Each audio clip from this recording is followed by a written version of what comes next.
Maoist పార్టీకి సంబంధించినటువంటి అంకం పూర్తయిందా? వరుస మావోయిస్టుల లొంగుబాట్లు దేనికి సంకేతం? మనతో పాటుగా మాట్లాడడానికి ఇటీవలే అడవి నుండి జనం బాట పట్టినటువంటి మల్లా రాజిరెడ్డి మనతో పాటుగా ఉన్నారు. సార్, ప్రధానంగా మీరు అడవి నుంచి జనం బాట పట్టారు. ఎందుకు బాట పట్టారు? భయపడ్డారు అనేటువంటి వార్తలు కూడా మనం వింటా ఉన్నాం. భయపడి వచ్చారా? లేదు అంటే ప్రజల కోసం వచ్చారా? మేమేమో దాడికి భయపడి అయితే రాలేదు. ఉం. అయితే ఇక్కడికి పార్టీ పని మీద బయటకు వచ్చిన తర్వాత అరెస్ట్ చేసిండ్రు పోలీసులు. ఉం. అరెస్ట్ చేసి జనజీవన స్రవంతి కార్యక్రమాలు చూపెట్టడం అనేది జరిగింది. అవును. అయితే అది నేను వచ్చిన నేపథ్యం అయితే పార్టీని బయట ఉండి రహస్య పద్ధతులలో గైడ్ చేయాలని అనుకునే ఇదే నిర్ధారించుకొని వచ్చిన. అయితే ఇప్పుడు జనజీవన స్రవంతిలోకి వచ్చిండ్రు అనేటువంటిది ప్రచారం జరుగుతున్న నేపథ్యంలో ఉం. మేము మాది అరెస్ట్, మా ఇద్దరిది కూడా అరెస్ట్ అనేటువంటిది స్పష్టంగా చెప్తున్నాం. ఉం. ఇక ఈ అరెస్ట్ చూపించి బయట మీడియాకంతా అర్థమైంది కాబట్టి ఉం.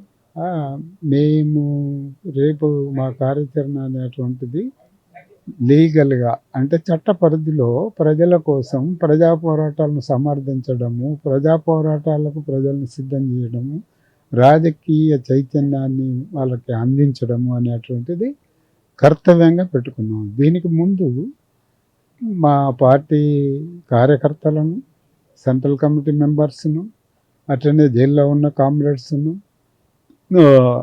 వీళ్ళను ఫస్ట్ కలిసి మాట్లాడాలి, వాళ్ళ అభిప్రాయాలను కూడా సేకరించాలి. తర్వాత ప్రజల దగ్గరికి పోవాలి, ప్రజల యొక్క అభిప్రాయాలను కూడా తీసుకోవాలి. మేము లొంగిపోలేదని వాళ్ళకు నమ్మకం కలిగించే విధంగా చెప్పాలి. అలాంటి కార్యాచరణ ఫస్ట్ పూనుకొని తదుపరి మా కార్యాచరణ నిర్ధారించుకొని ప్రజల కోసం పనిచేద్దామనేది అనుకుంటున్నాం. మీరు దాదాపు 5 దశాబ్దాల పాటు అజ్ఞాతంలో ఉన్నారు. ఏం సాధించినటువంటి ఏం చెప్తారు? 5 దశాబ్దాలలో మీరు చేసినటువంటి కార్యక్రమాలు ఏంటి? ప్రజలకు మీ వలన ఒరిగింది ఏంటి అంటే ఏం చెప్తారు?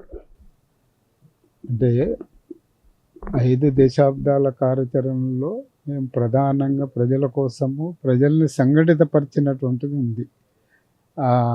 ఎందుకంటే ప్రజలను విభిన్న కులాలుగా విభజించి పరిపాలించేటువంటి భూస్వామ్యాన్ని ఎదిరించే విధంగా వాళ్ళను వర్గ సంఘాల్లోకి సంఘటితపరచడం అనేది జరిగింది. ఆ వర్గ సంఘాలే విస్తృతమైనటువంటి సమస్యల మీద భూమిని కూడా స్వాధీనం చేసుకునే విధంగా ఆ పోరాటాలు ఎక్కుపెట్టబడ్డాయి. సామాజిక స్థితిలో వాళ్ళు తలెత్తుకొని తిరిగే విధంగా వర్గ సంఘాలు నిలబడడంతో భూస్వామ్య విధానం పారిపోవాల్సినటువంటి స్థితికి నెట్టబడ్డది.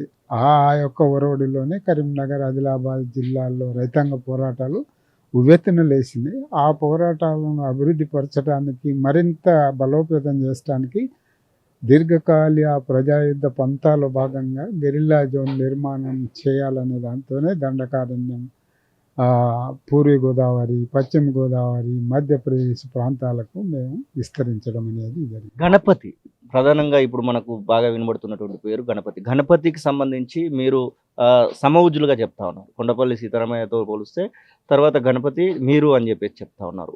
ఎట్లా ఉండేది గణపతి? అసలు గణపతి బతికే ఉన్నాడా అంటే దానికి సమాధానం ఉందా? గణపతిని చివరిసారిగా ఎప్పుడు కలిశారు?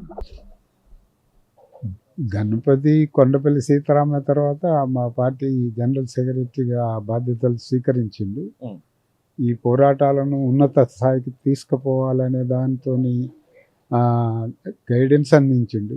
అట్లనే విప్లవ పార్టీలను ఐక్యం చేయడానికి ప్రధానంగా కేంద్రీకరించి కేంద్ర కమిటీ ద్వారా పార్టీ యూనిట్ను, అట్లనే ఎంసీసీఐతోని విప్లవ సమస్యలపైన చర్చలు జరిపి ఐక్యతకు తీసుకురావడం అనేటువంటిది, రెండు పార్టీలు ఐక్యమై విప్లవ కర్తవ్యంలో భాగంగా కేంద్ర కర్తవ్యాన్ని రూపొందించుకొని దండకారణ్యం, బీహార్, జార్ఖండ్ ప్రాంతాలను విముక్తి చేయాలని, పిఎల్జీని పిఎల్ఏగా మార్చాలని, గెరిల్లా యుద్ధాన్ని అది మొబైల్ యుద్ధంగా మార్పు చేయాలనేటువంటిది, అధికారాన్ని హస్తగతం చేసుకునే విధంగా ప్రజల్ని కదిలించి ముందుకు తీసుకుపోవడంలో గణపతి యొక్క పాత్ర చాలా కీలకమైనటువంటి చెప్పవచ్చు, చెప్తున్నాం కూడా. అది దాన్ని దృష్టిలో పెట్టుకున్నప్పుడు కేంద్ర కమిటీని సమన్వయపరిచి ఈ ఉద్యమాన్ని బలోపేతం చేయడంలో ఆయన యొక్క ప్రముఖ పాత్ర ఉంది. అసలైన తొలి వెలుగు.